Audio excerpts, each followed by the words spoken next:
Leo tuko hapo kuadhimisha na tumefika tamati ya Ramadhani, ambao baada ya hapo atakana kila amefunga itoe zaka, inaitwa zakatul fitr, na kila anayefunga lazima itoe. Kwa hivyo wafadhili kupitia direct aid wameleta chakula, ambapo unaona leo wamekusudia familia 700 kugawanya chakula hiki.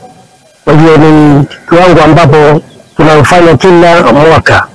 Na hapo Ramadhani pia tumefuturisha watu, tumegawanya chakula watu kaunti sehemu mbalimbali, Malindi, Kaloleni na Kilifi Town. Na leo mwisho tunagawanya chakula hii. Tuombe Mungu atukubalie sadaka zetu. Kibarani.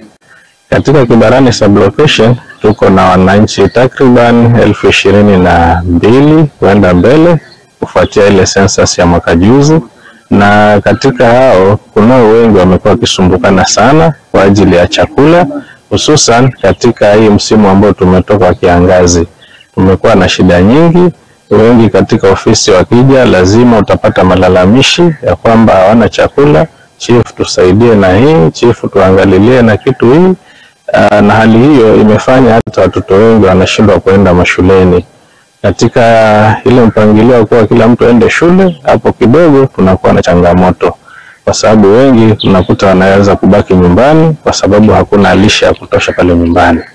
Na pia katika wakati huu wa Ramadhani wengi pia wamekuwa wakitatizika kupata chakula ya maneno ya iftar, kwa sababu ya ile hali ngumu ya kiuchumi ambayo watu wengi wanaopitia katika haya maeneo ya huku kwetu Kibarani. Kwa hiyo wakati kama huu tunashukuru mashirika kama haya ambayo yamekuja kujitolea ili kusaidia watu wapate iftar. Ama at least limesaidia wananchi wa Kibarani ward, especially Kagera sublocation, sababu iko within Kagera sublocation. Mko nafunga hapari tufungulie, lakini ama wameka mikakati ya kusaidia wananchi sana. Our people are going through challenges of poverty. We are so many people do go to bed without food, and today we are here.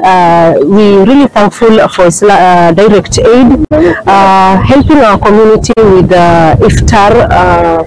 iftar distribution.